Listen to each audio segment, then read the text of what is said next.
Well, finally, ministers have been appointed, they've taken their oath of office, and they've held their very first Federal Executive Council meeting. It was from that meeting, after the meeting, we heard from the coordinating Minister of the Economy and Minister of Finance that the president had listed an 8-point agenda which he wanted them to work with and run with. Food security, ending poverty, economic growth and job creation, access to capital, particularly consumer credit, improving security, improving the playing field on which people and particularly companies operate, rule of law, and fighting corruption. These are the key areas where the ministers have been asked to focus on. And all of this is coming against the backdrop of an economy that is currently struggling. We know that fuel subsidy has been taken out. Inflation is on the increase, and so many things are currently happening. And people are wondering, how do we expect the ministers? What are some of the key indicators that we'll be looking at here to know if the ministers are on track, excuse me, to deliver on the president's mandate of this 8-point agenda? Well, I have with me this morning two gentlemen. Mr. Anthony Ehilebo is a member of the People's Democratic Party, and Mr. Abu Andrew is a member of the APC and also a member of the Presidential Inauguration Committee 2023. Well, this is what your party, as I said, the government now being run by your party, has come up with, an 8-point agenda. And some people are saying, okay, we're looking at it. It doesn't look any different from what we've seen in the past. Precisely what is going to be new about this in terms of how they're going to be achieving this? Yeah, so first off, I think the leadership matters a lot. We all know that the president is one who is a goal-getter. And like I always tell my friends, this is like the most difficult time for anybody to be a minister in Nigeria, you know, because you're going to really walk the talk, you know. And from every indication, the president has reeled out, you know, his 8-point agenda. And as ministers, you know, everybody must, in their respective ministry, key into, you know, this 8-point agenda. Yeah, we all know the situation we are in Nigeria today. And of course, it's obvious that it's going to be a very difficult job, you know, for the ministers. But once we have the right leadership, and, you know, I'm very optimistic that, you know, it is going to work, you know, for the good of Nigeria. Well, Anthony, I'm sure you must be, you know, looking at things. You're not just a member of a political party. You're a man who has, let's say, stakes in Nigeria. You've got your businesses here, and I'm sure you're also taking a look at the political environment. You're also very invested in your state, Edo, where you come from as well. What are you hearing first from the communities where you operate as to what precisely how they're feeling the pinch of this economy, and perhaps if they have any, are they hopeful as to what exactly would come out of government? Well, it's interesting that there's an acceptance of how bad things are. How did we get here? The APC government. 8 years. We have now considered that our low-cost years. And I remember actively coming to the studio and raising these issues that this is where we will end up. Unfortunately, it seems as if I'm back. It's like a deja vu. I'm back to the same rhetoric, back to the same conversation. And it doesn't seem as if we've learned our lessons. We're talking about severe poverty. We're talking about the hunger in the land. The way and manner this government started from the first day from Eagle Square, announcing removal of subsidy without a plan. There's an 8-point agenda which we don't even know the how. You know, we have to have leaders who are sympathetic to Nigerians. I'm using sympathy, not even empathy, because we're beyond empathy. We're beyond sympathy, right? Empathy right now. We're at sympathy. You have to really have pity for the people across the nation. There's nobody that is smiling today. And yet, we have a government that has appointed 43 ministers that doesn't look to me that they understand what is going on truly in Nigeria. Let me deviate a little bit. Yesterday, I saw the news about the coup in Gabon. And I recently went back to hosting spaces, so I needed to hear what Nigerians were saying. I must tell you, it took a lot of tact to guide that conversation through the 4 hours we had that conversation. The comments from Nigerians. I had a young lady from Katsina call in, and she literally said she's praying for a coup. I had to walk them back, like tell them that they had no experience of what the military does. Oh, but they said they didn't care anymore. And right now, they are ready for anything to liberate them from the suffering that they're going through. There was a video I saw of a young man who was eating, and there were a lot of Almanjeri children around. So they were waiting for him to eat. He was eating, and he had the bone and just a little bit of food left. And he stepped back. The way the children, it's on the internet. I wept watching that video. This is not the country that we all grew up dreaming to see in our future. And the question, sorry, Mark, but before you're done, and the question we want to ask is like, this is not even the time for us to even play opposition. This is the time for us to sit down and look the government in the face and say, listen, we're all in this situation together, but we need you to show us that you understand where we are at currently as a people. It is no longer time for brickbats. This is the time for everybody to say, look, it doesn't matter to us until when perhaps we get judgment from the courts. We have someone we see as the president, and we need him to lead by example, not appointing 43 ministers, not seeing them driving all over town in 10-car convoys, not seeing flashy cars. I mean, it doesn't represent the state of affairs of the country.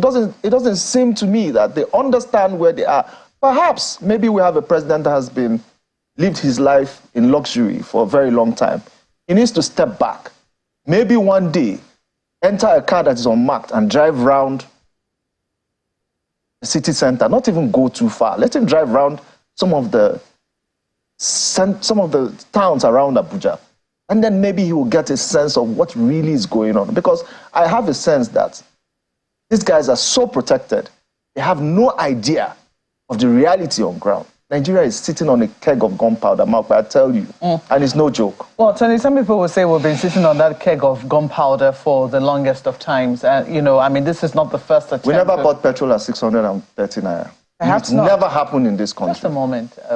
I don't think that we need to get to that point, because I remember, I mean, we all remember that there was a time when this is not the first attempt to remove fuel subsidy. It's always been a very, very touchy debate as to whether or not, you know, what's going to happen to the people when petrol subsidies are removed, what exactly should be the plan. You know, we've seen those kinds of conversations. We even saw a time when it was removed, but the government had to put it back.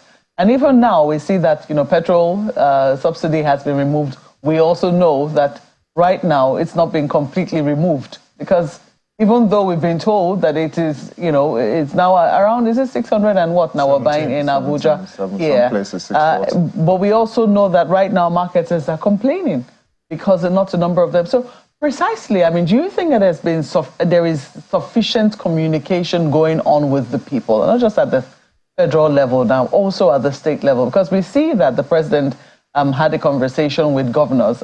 First and foremost, he's had at least 2 conversations with them. The first one where he said that we have no excuse, we have to deliver. We sang for this job, we danced for it, etc. They had to do the work, they had to deliver. And then the second one where he actually gave, or will I say, declared some money for the state and grants and loans. And, you know, where we should actually, some people say where we should actually be focusing on is the state governments, because they are closer to the people and they have the mandate to also deliver to their people. So for you, do you think that there is sufficient communication going on at that level? Yes, we're in Abuja, we have a peculiar situation where we do not exactly have a governor in Abuja. But do you think that there is sufficient communication going on at that level? Okay, so the fortunate thing for us in this government is the fact that the president is very outspoken and he's been speaking to the issues. And for me, that is what matters a whole lot. Yeah, so I agree that, a whole lot is put on the shoulders of the federal government, and a little attention is paid to, state governments. So state governors in respective states, I don't think they are putting out those information the way they should. They are not doing what they are doing the way the president is going about, putting out the information and the difficulties we have in this country today. For each time you listen to the president, he will always tell you, I feel your pains.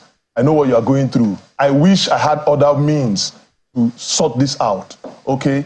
I'll try as much as possible not to, have back and forth, trying to explain the challenges we are facing in this country today. But like you rightly said, there are foundational issues, and it didn't just start from yesterday. We've been sitting on gunpowder forever, okay? So right now, I think what should matter to every Nigerian is, how do we get out of the woods, okay? We have a president that is speaking to the issues, that wants to solve the problem. Now, Nigerians, in a very reasonable percentage of, numbers, have a belief that, okay, maybe we should give a chance and see what can happen, okay? And unfortunately, the way the situation is, it is one that we cannot even, if the president has his way, he will not take out subsidy completely. But the point is, do we even have the means to even, fund subsidy? We don't. And each time the president speaks, he speaks to those issues, And for me, is it about the numbers of ministers we have? Really, how much? What are the amount of monies that goes into the expenditure? Nigeria, we need as many people that can solve the problem of this country today. So for me, the numbers of ministers we have is not even the bane of the issue. The issue here is, how do we get people that can fix this country? Now, can I really start giving a scorecard to this government?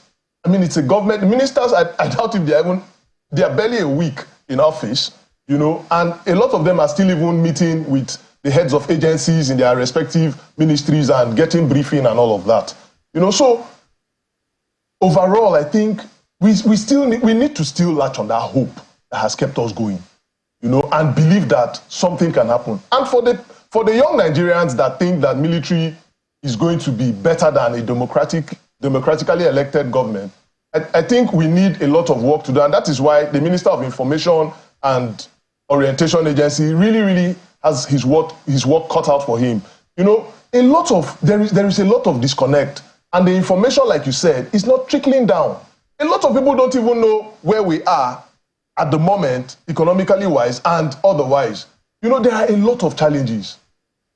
So much that I'm sure government will not even say half of it, so that people don't even get traumatized and even get scared.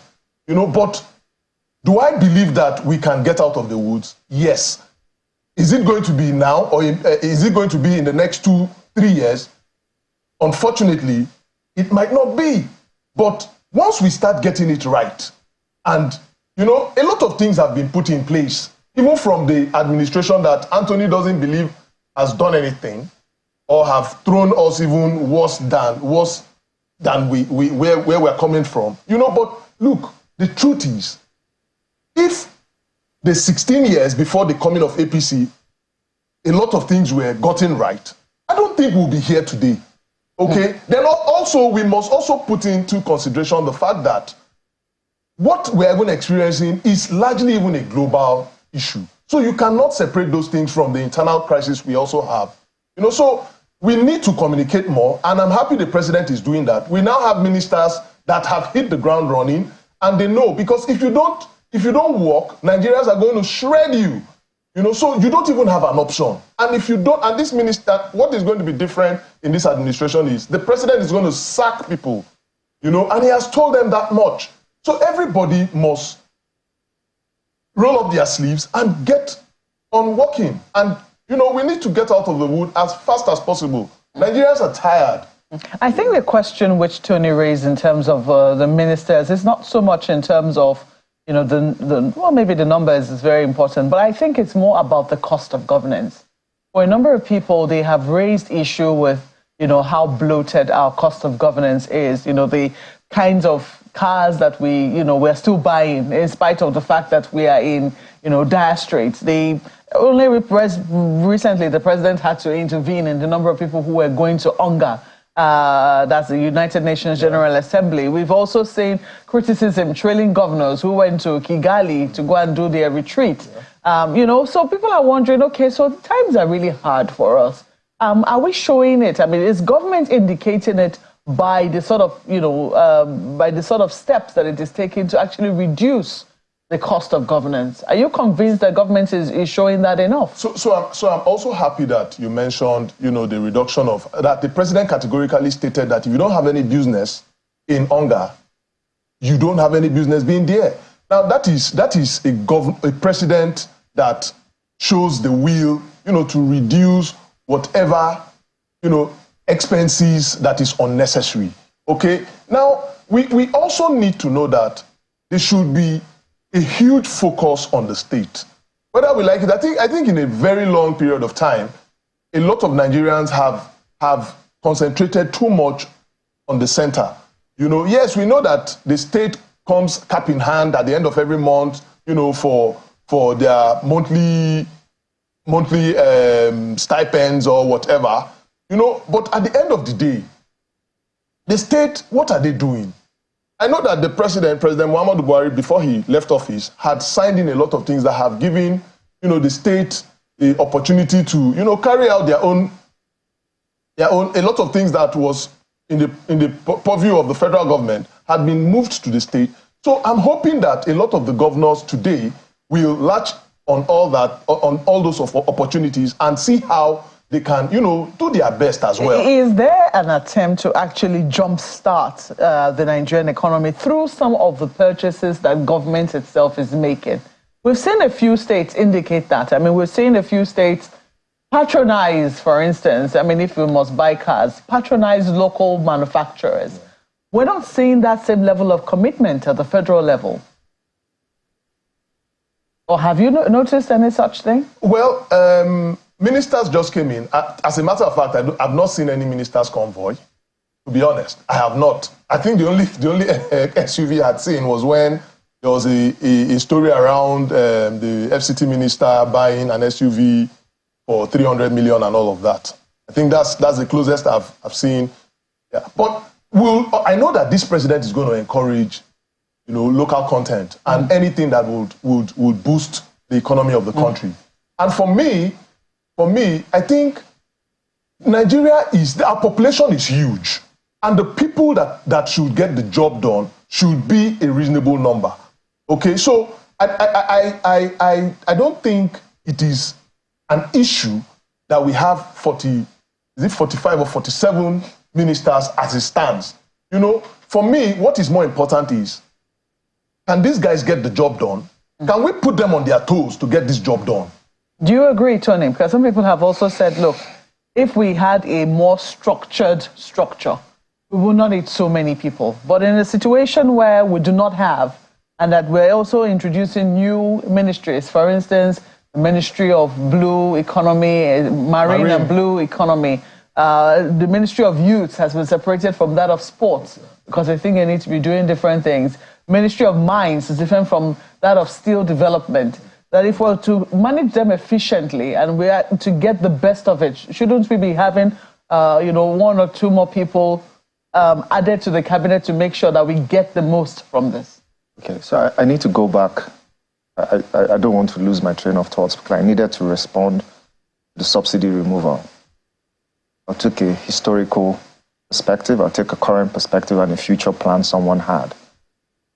Historically, if you remember in 2012 what happened in Ojota, it was this same PDP government of 16 years he was talking about that tried to remove subsidy. At the time, the dollar price was manageable.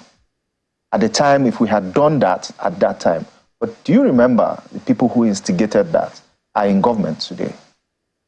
Historically. So whatever you do comes to haunt you. That's where we are now. Let's talk about the way the subsidy was removed. I'm going to talk about Atiku Abubakar and his plan, Unity SIA, where he planned that he was going to remove subsidy. But having been an experienced person in government, he proposed a subsidy be removed in phases. And before removing subsidy, providing solutions. I'll tell you what he had proposed.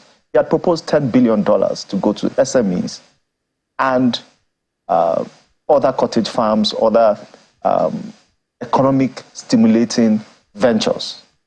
And he also proposed $20 billion to go to infrastructure development, to cater to all the fallbacks that would have been gotten from the removal of subsidy.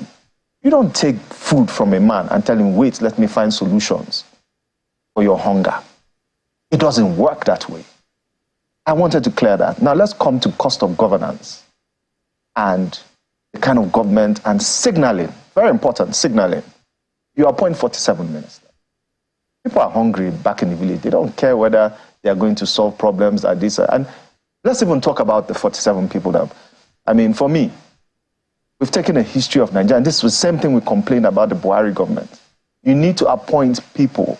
I can only see, and I want to be fair to this government, I can only see 5 or 6 people in this present cabinet that are worth the salt on which they were appointed. Maybe Osun Tijani, Ali Pate, a few other eggheads, Wale Edu, perhaps.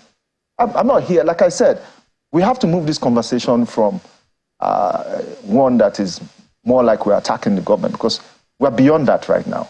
We now need to actively assist whoever is heading this country with advice. The cost of running the National Assembly is 260 billion naira a year. Can we afford it? Nigeria currently is spending about 90% of our revenue, or 95 or so, repaying debts. Do we need an over-bloated service structure? Not repaying it, servicing it. Servicing it, right. Do we need an over-bloated government structure to deal with it? You see, when someone who really cares about his people is in government, he doesn't need people to tell people that he cares about them. The people know. Go to Tanzania. Go and see what the government there is doing. The new president that was elected. Or you want to talk about certain leaders in Africa. Look at what Kenya is doing. Look at the kind of growth Kenya is experiencing. Look at Rwanda. We may say that Rwanda has someone we call a tyrant, but he is the magnanimous tyrant or something they call him. But he's certainly driving the economy in the right direction. He's living and walking the talk. We don't see that in Nigeria. We see, you know... Are you comparing the president who just came to power on the 29th of May with Rwanda Paul Kagame? You see the first actions, again, I talked about signaling. The first actions of any government signals to the people what it intends to do, how it intends to cut costs, how it is bearing the same pains. I mean, I wanted to see a president that would say to me, my ministers, I'm going to give you just one car. You need security, make sure the place is secure for as long as the people are secure, you will be secure. That's what we expected. I can start telling you things. Are you being practical when you say? Very pragmatic. Okay. Very pragmatic. You know how they say when you want the school to be good, you put your own children there? We'll take a break now. We will come back. You'll finish your thoughts, and my colleagues in Lagos will take over from there.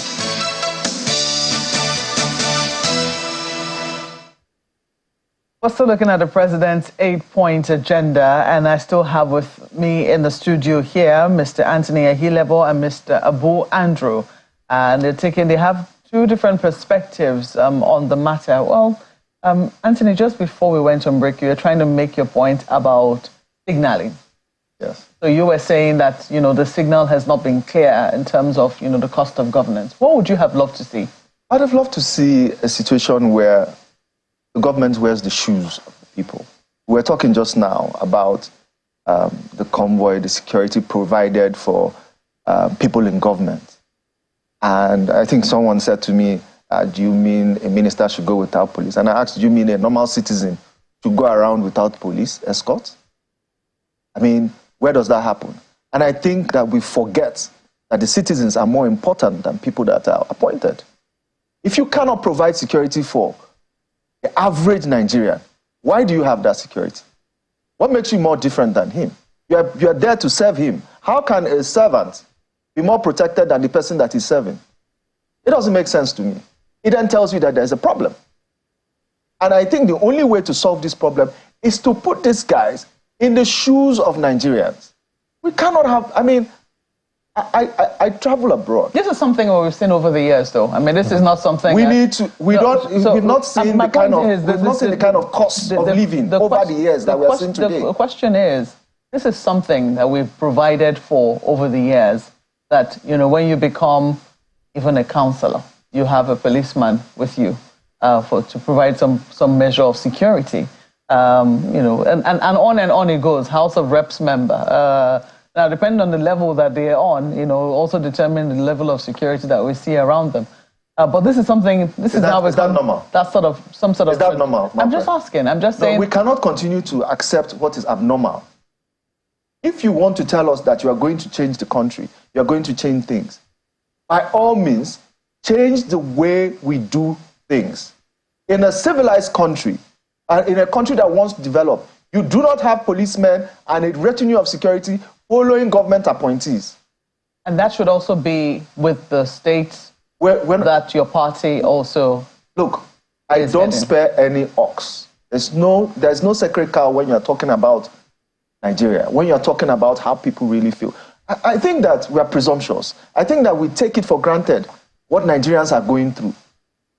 We're just oblivious to it. I'm telling you, yesterday, the kind of conversations I heard from Nigeria, I think the president needs to have his ear. Forget about all those people who are surrounding him, who tell him things. He needs to listen to Nigerians. Nigerians are at their breaking point. The scenario we had 10 years ago, 5 years ago, it's not the same thing we have. The Buhari government has literally decimated Nigeria. Completely. It's not a joke. You're laughing. Take a trip to Kaduna, then you will stop laughing.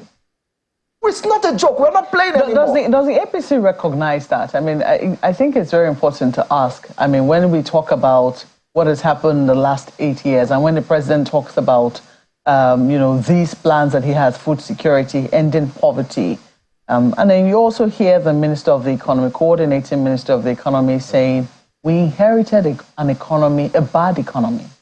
I don't know how the APC as a party feels about that, because this is one, if it were another party that took over and they said that, the APC might say, well, it's because it was another political party.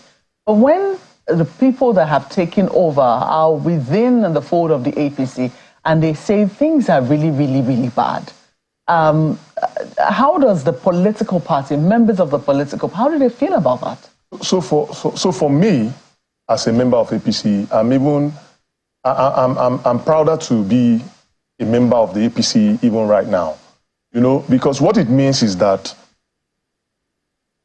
the APC as a party is not hiding the situation of what is on ground.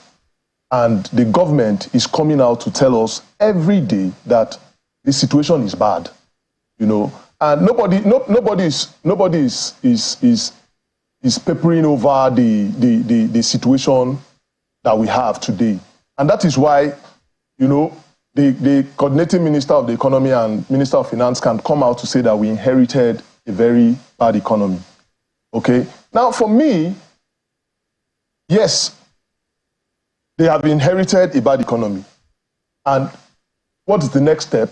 Fix it, which is what, led to this 8-point agenda we are discussing today. Okay? And I don't want to say it's still early in the day. Like I said, the ministers are even barely 1 week in office. And a few ministers have started even, reeling out their policy statements and all of that on how they need to move, And I will still tie the fact that our economy is largely tied around global economy.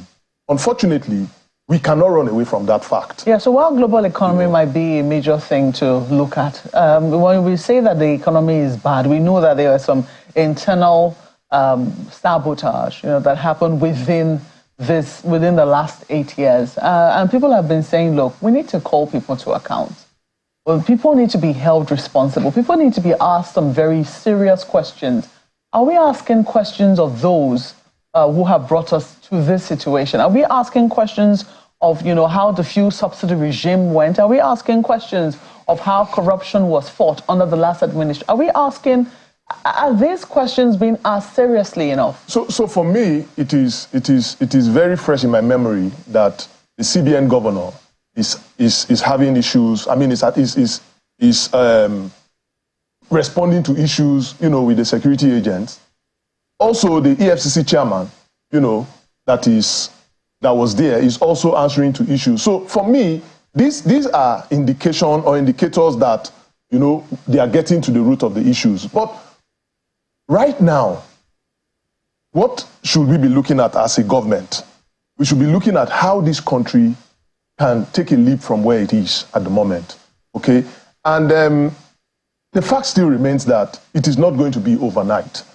It's going to be a gradual process. And I will keep appealing to Nigerians to keeping the faith and keep the hope, okay? We have a president that is very deliberate, and a president that feels the pains of Nigerians, and a president that knows what to do and will get it right. Let me take this conversation to Lagos. I know my colleagues have questions. Okay. Well, thank you, Markwe. Let me begin with Mr. Hilebo. Well, Markwe did ask you the other time about the fact that we're giving a lot of attention to the federal government, but indeed, true governance, which touches the people directly, happen at the state level. So it sounds to some may even think it's a lot of rabble-rousing, just mentioning the president and his cabinet, while in fact, true governance actually happens at the state's level. The state governor, the commissioners, the ministries, departments, and agencies of every government at the state's level, those are the places where true governance that directly touches the people actually happen. Speaking at that level, do you think there is enough conversation between the states and the federal government in the achievement of this 8-point agenda? Thank you very much, Ayo. I need to quickly again go back to this. I think we are talking about the 8-point agenda, and at the last bottom bit of it, you have rule of law. And my brother here mentioned two poignant cases I'd like to point to in discussing the rule of law, right? So we're talking about the former chairman of the EFCC and the former governor of Central Bank. Have they been put through the normal process of the rule of law? The EFCC chairman has been in detention for close to a month plus now, or 2 months. That's the former chairman of EFCC. If you feel someone has committed an offense, again, it goes back to signaling. You need to signal from the beginning that you are going to be a government that will follow the rule of law. And all these actions do not tell us that the rule of law is anything to this government. But let's put that aside. Let's talk about the relationship between the federal and the state government. Calling them together and giving them 5 billion or 6 billion to go and share to their people does not seem to me like the right effort to make. Yes, the state governments have a responsibility to cater directly. The local government itself has the responsibility of providing direct impact and needs to the people. But the federal government has a lot to do with that. If you remember, the past government just signed the local government autonomy bill. We expect that this government puts its foot down and says, look, in implementation, we're going to make sure that allocations that are meant for local governments go directly to them from the FAC account, because that now is a law that has been passed. Now, that's one way to get that to work. The National Orientation Agency has a responsibility to devolve itself down to the state's orientation agencies to create awareness, civic awareness, on the responsibility of citizens, either to uphold the laws, hold government accountable, or themselves be accountable by paying their taxes and helping government to succeed where it needs to succeed. Now, this is a lot of work, and we expect that the people who are going to carry out these assignments have their head on their shoulders. Talking again about the ministers, you have people who are appointed as, Motawale was appointed as defense minister. Let me single him out. This is a man that left Zamfara state in the worst possible state that any governor can leave his state. And yet, you make him minister of defense. How does that sit with someone who wants to drive his security agenda on his 8-point agenda? You say you want food security. The food basket of the nation dwells largely within the northern part of Nigeria. We know what is happening there.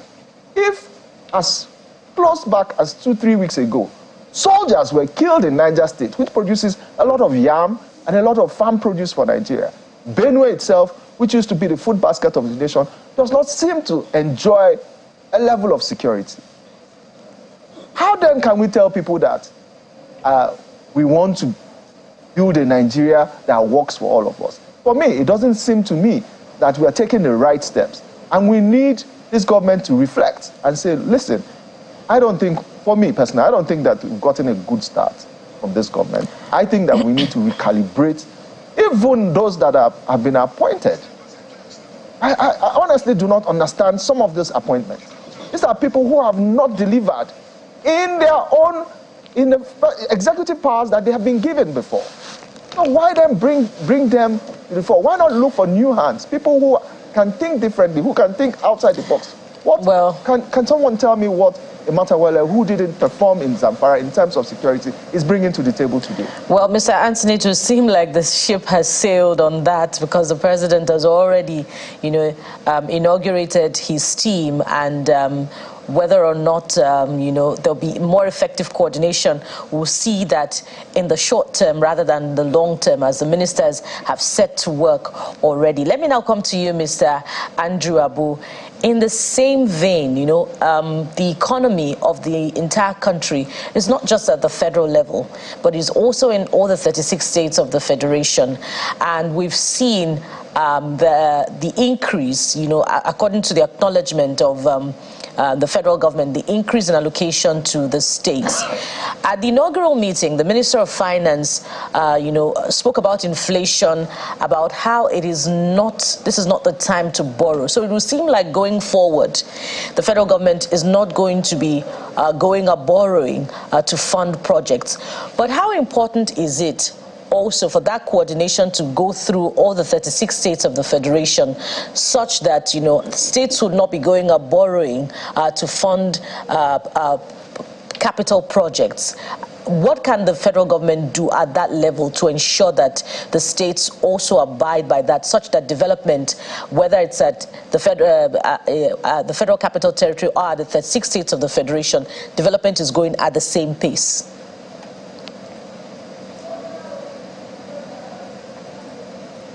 So I think the good thing is, the president have started showing leadership by, appropriating 5 billion to each of the 36 states, including the FCT. Okay, and as it stands today, the president is engaging, with the governors, in their respective states. And, what is the situation we are in today is not oblivious to even the common Nigerian, let alone the governors. So everybody needs to, sit up and see how they can, contribute their own quota in, getting Nigerians out of the situation we are in. Now, do we have a lot of natural resources that can sustain this country? Yes, we do. I think the major challenge we have is the fact that these natural resources is not being tapped the way it should, because there are a lot of illegalities around those things. But I think part of the things that this government is, putting forward and looking forward to getting right is to put all those things into the right perspective, and to also ensure that we have, we do things differently and do things in a way that is going to benefit every Nigerian. So for me, governors, the government at the center, they've got a lot of work to do, and this is going to be done in cooperation with all level of government across board, federal to state and local government. Okay, so there's a whole lot to be done, and I'm of the firm belief that we are going to get it right, as we proceed in this administration. Do you see? We're talking about signaling. Do you see the possibility of politics not getting in the way, such that the federal government can prevail on the state governors not to wield their influence? Because Kaduna is still fresh in our minds. They presented a loan. The former governor presented a loan request that was not approved during his first term, but was represented and approved during his second term. While that has sailed through, but do you see that the tone of politics in this current dispensation will prevent a reoccurrence of that kind of scenario, particularly where it has to do with aligning with the Fiscal Responsibility Act and other concerns where a loan is not particularly needed, where the state can generate revenue on its own? Yeah, unfortunately, we cannot take away politics from, governance in this country, because it's not as if we have all governors members of APC. I was reading a post yesterday where the Minister of Works, His Excellency David Umahi, was telling the governor of Edo State, Obaseki, not to play politics, with the lives of the people. So we're already even seeing all that, in this fresh administration. So I think it behoves on everybody, all the key actors, to understand that as it stands today, the federal government needs the cooperation of all the states, to implement and achieve all that they have reeled out, in the 8-point agenda, and it's not rocket science. It's going to take a lot of engagement, and talking and engaging the people as well, to see how we can move forward, But I'm positive that things will change for the better, and the politics should reduce to its barest minimum, so that at least we can get it right, Well, that is the expectation. Let me come to you now, Mr. Ihilebo. The unemployment figures have generated quite some debate. The new unemployment, calculation has generated quite some debate. How is that going to impact on funding allocation for that sector in terms of job creation? If this rebasing puts Nigeria at 4%, how realistic is it? Well, if unemployment is at 4%, there's no more work to do. We can all go home. It means that everything is okay. If we shouldn't even be having this conversation if our unemployment is at 4%. You're saying the average Nigerian earns per hour, maybe an average of 180 naira. And in comparison, while the Statistician General, former Statistician Yemi Kale, admits that the template used is internationally accepted, but it's not an ILO standard accepted practice for Nigeria, particularly, because we have to put it into context. When you say someone who lives abroad earns, the minimum wage in the United Kingdom is £9.30. £9.30 is about 9,000 or about 10,000 naira. How do you compare that with someone who earns 183 naira per hour in Nigeria? I mean, it's a huge disparity. And when you say cooking up figures of forgery, again, it goes to signaling. It goes to telling you that this government may not do so well if it doesn't come out to tell the truth and present figures as they are, so that we know where to go. Okay. We, particularly members of the PDP, have been quite restrained in jumping at this government because we wanted to see what direction they were going. I really want to stick to this 8-point agenda that they've put out, because for me, it doesn't define a clear pathway. We talked about how You just mentioned the states. I'll come back to this, your unemployment figures. But something that I want to talk about is how the hands of states are tied behind their backs, and how we expect that this government sees how to free up, using the legislative framework and restructuring, to free up resources for these states so that states can start to generate resources where their hands are tied. Things like mining, things like independent power generation, which have recently laws have been passed to allow for states to do this.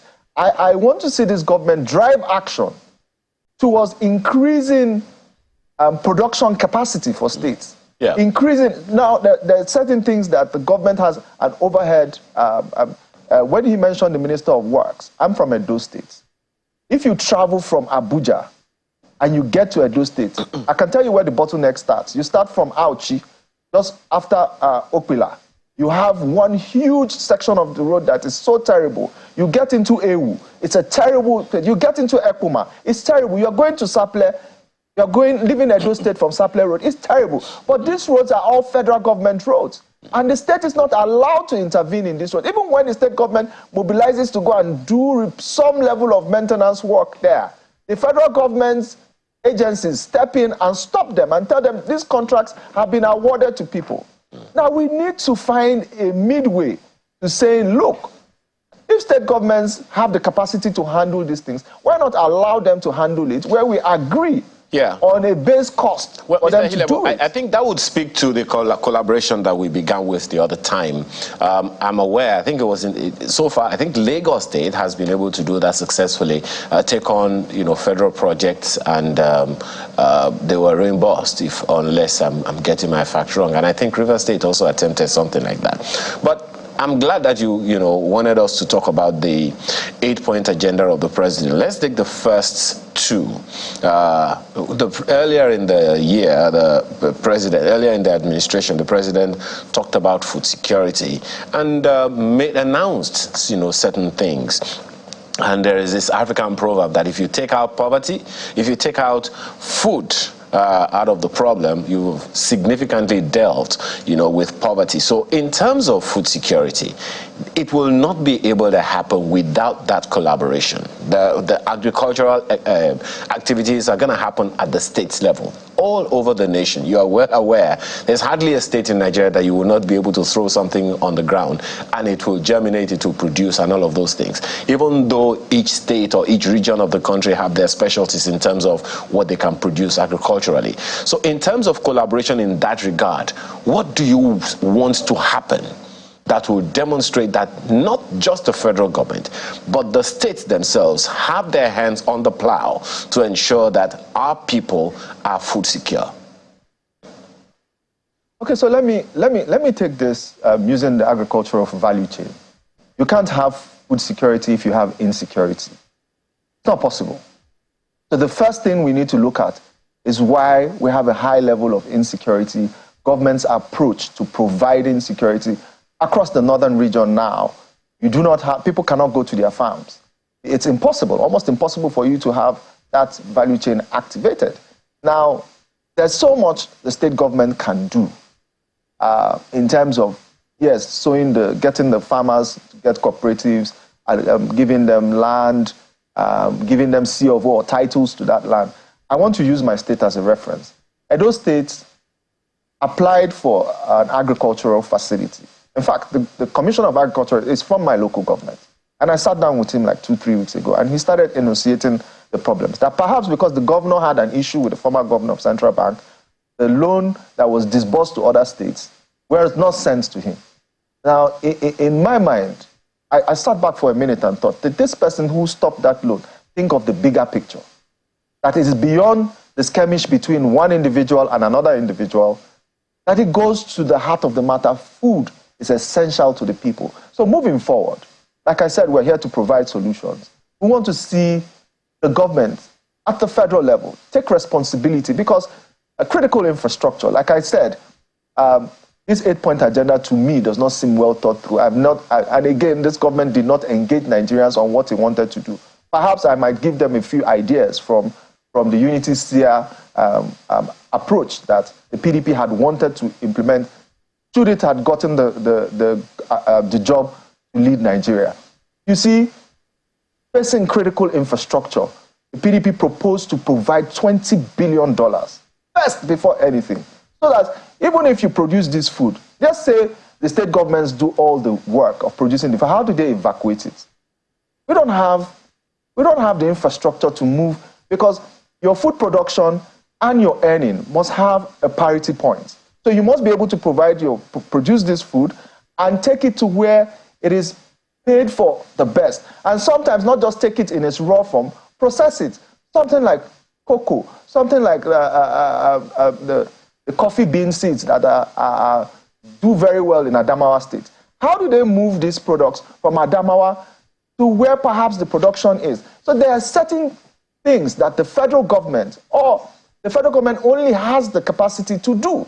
State governments cannot provide interstate rail, cannot provide for the maintenance of the federal highways if we say we want to take them by road from probably Adamawa to Lagos, where they are shipped abroad. Now, the federal government has to think about incentives for people to come and site industries, localized industries, where this